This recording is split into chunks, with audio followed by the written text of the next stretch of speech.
Hey girl, hey, welcome back to the Your Pretty Pennies YouTube channel. I'm Tara Jones-Williamson. Welcome back if you are a returning subscriber. And if you are new here, please let me know in the comments that you're new so I can greet you accordingly.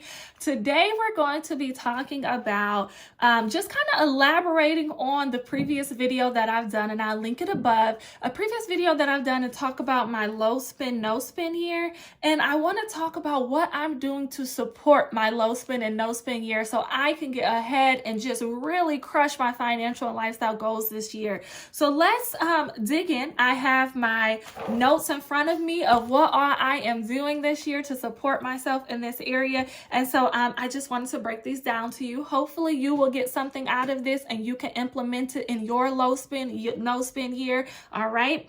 So the first thing that I'm doing is shopping for kids' clothing off season, on sale, clearance, and thrifting. So I am a thrift queen. I am a self-proclaimed thrift queen. This right here is a vintage sweater. Look, it got the shoulder pads. I mean, listen, I am obsessed with thrifting. It is something about the thrill of the hunt. It is something about paying less and getting more quality, more amount of clothes for less price. And so one thing that I love to do is I love to ask my children, they're all like middle school age, I love to ask my children, like, what type of style do y'all like? What type of brands do you like? What type of graphic tees do you like? What style of jeans do you like? All those different things.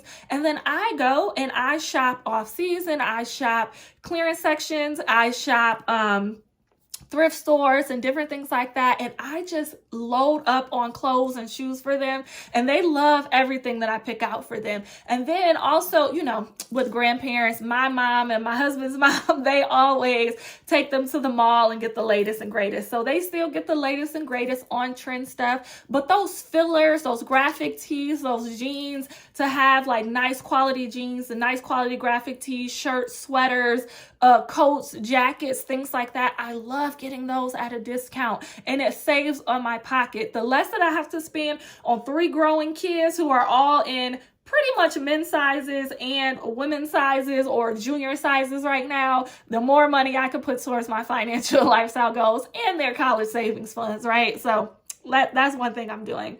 And then the next thing that I'm doing is ordering groceries via Walmart Plus to avoid spending a ton of money on food. One thing that I have done that I absolutely love, and I will link the Walmart Plus link. I do have a referral code to where you can get a percentage off and also get a free subscription to Paramount Plus with your subscription. I pay $98 a year, one-time fee of $98 for a whole year for my Walmart Plus subscription. And so basically, if I order groceries at any given time that's $35 or more, I get a free delivery to my home.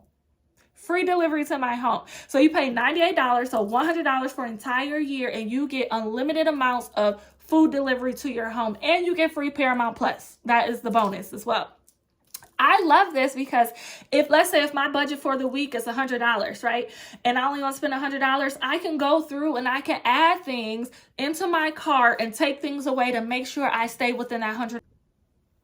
So if you have a tight budget for groceries or for household goods or, you know, cleaning supplies or whatever the case is, you can actually see your totals, your subtotals, how much you're spending by going online to Walmart Plus. Then you don't got to worry about if you're hungry, if your kids are tired, if you don't feel like going to the grocery store, all those other things. You can just order right online while you're sitting on a couch, doing whatever, resting, relaxing, and then have it shipped to your home. Like, that has just been a game changer. My budget for grocery has never been so on point since signing up for Walmart Plus. And so obviously you can use this with Instacart, you can use this with Meijer grocery delivery, you can use this with curbside delivery at Aldi. You could choose whichever store, but I just am a proponent of ordering your groceries beforehand at the comfort of your home, seeing what items you need, making a list, and then that way you don't have the temptation of walking around in the store. Also, you don't have to worry about standing in long lines. You don't have to worry about bringing your kids if they're tired or hungry or whatever, upset. You don't got to worry about any of that, right? You can just do grocery delivery, all right? The next thing I am doing is cooking 2 or more meals at one time to always have food on hand so I stop eating out. One thing about us And one thing about me, if it's my time of the month, if I'm tired, if I'm not feeling well, if you go to my personal channel, the Tara Jones-Williamson personal channel, I will talk about my health issues that I'm having right now and things like that. And so if I don't prepare meals and meal plan ahead of time and actually cook the meals and put them in the refrigerator to where all we got to do is heat them up on the stove or heat them up in the oven or air fryer or something like that, it ain't gonna get cooked, and I'm gonna go out and find something to eat because I just don't know how I'm gonna be feeling at any given moment. And so in order to keep my budget intact, in order to keep my low spend / no spend and dining out and eating out, I'm cooking at least 2 meals at a time to always have food on hand. All right.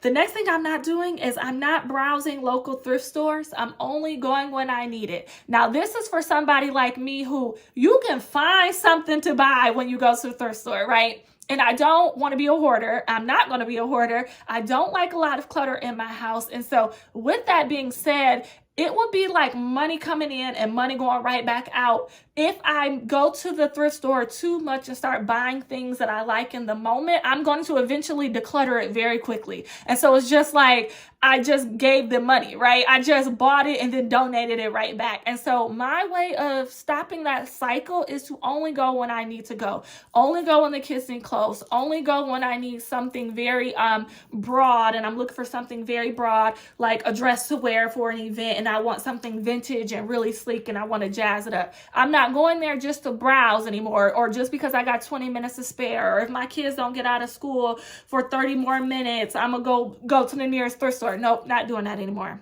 All right. The next thing that I'm doing is promoting my products and services more. So in my last video, I talked about, or in my last, I think, I'll link the video. In a recent video, I talked about ways to increase your income so you have more money to go towards your financial and lifestyle goals. And one thing that I talked about is creating products and services and selling them. Well, part of selling the products and services, if you have to promote yourself, you have to promote the value that you give, the offer that you give. So that's one thing I'm doing more of this year, is to promote myself more, promote my products and services, and really show people and showcase what I've created for each and every one of us who really succeed in our finances. All right. The next thing that I'm doing is redirecting my energy to my to-do list when I'm feeling the desire to emotionally eat or overspend. Whenever I'm feeling emotional and I want to eat, that's when I start dining out. Whenever I feel emotional or I'm feeling upset about something and I go to Target or Walmart or to any store around me, it don't even matter. Thrift store, don't matter. I'll find something to buy. It could be a mom and pop general backwoods store. I will find something to buy if I'm feeling emotionally led, right? And so what I'm doing, I am creating a perpetual to-do list that is like a running to-do list that I can check in and say, what can I do to redirect my energy to make it myself more productive in this season, to where I am not frivolously spending, I am not emotionally spending or eating. That is really going to help my budget and really help my low spend and no spend. All right. The next thing I am doing is unsubscribing from retail emails and text messages. Now, this one is hard because I have a bit of FOMO, especially when it comes to like Bath and Body Works and a couple of different like garden websites that help support like things that I like to buy when it comes to my garden or when it comes to body care and things like that. I feel like I'm gonna miss out on a good candle sale or a good sale on my favorite website. But if I want to remain in a no spend / low spend state for the year, I have to unsubscribe from the retail emails and text messages, because if I don't, it will have me desiring to spend when I had no desire to until I got the email or a text message. So I'm unsubscribing. All right. The next thing I'm doing is staying decluttered, right? More clutter builds on clutter, right? Clutter begets clutter. Decluttering begets more decluttering, right? And so the less spending that I do on things, the more I am enjoying having an open and airy home, open and airy space, not overindulging in home decor or anything like that. And then it just stops my spending and decreases my spending. Like I said in my other video about my low spend and no spend, I am very good at how my home looks when it comes to the home decor, when it comes to my personal style and how I have things laid out. I don't need not another thing, sis. And so it's like, girl, no, we staying decluttered. We're not building up no home decor stuff. We're not doing that. All right.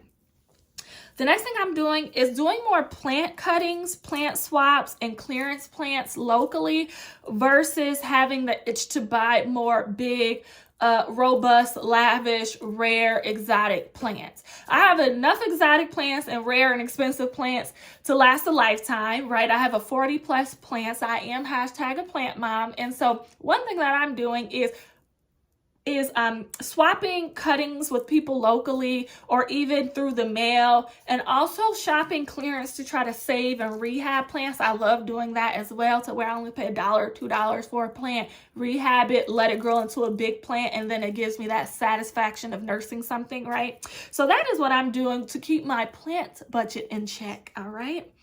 And then the last thing that I'm doing is asking for what I need as gifts. So one thing that I am really so excited that my husband and I have been on the same page since we first got married over 3 years ago is cutting out Christmas, is really divesting from the consumerism from Christmas and really celebrating the feasts that are in the Bible that Yah has told us to celebrate, and really cutting out Christmas. And whenever we celebrate our birthdays, or if somebody wants to give me something special, I have a Amazon wish list and also a wish list in other areas, to where it's like, this is a running list of what I want and I need for my home or for myself, and get those things as gifts. And when I have those holes filled, and when I get things as gifts that I really want and need, it allows me not to spend, and allows me to kind of curb that itch of, dang, haven't gotten any new candles. Well, I got new candles for my birthday, for example. 3 of my friends at my brunch bought me new candles. Some other people bought me stationery. Those are things that when I'm feeling the itch to spend, I will spend in those areas. I have even one friend who bought me a really nice and huge, really big exotic plant, right? Because she knows I love plants, indoor house plants. And so I got that for my birthday. So now it has scratched the itch, and it has curbed the desire to spend in those areas, all right? So that is what I'm doing in order to maintain my low spend and no spend challenge. Let me know in the comment section below if you are joining in that challenge. I have linked the original video of the low spend and no spend and what all I'm doing and not doing, so that you can have more information and so you can join in with me. Thank you so much for watching the video, and I'll talk to you soon. Bye.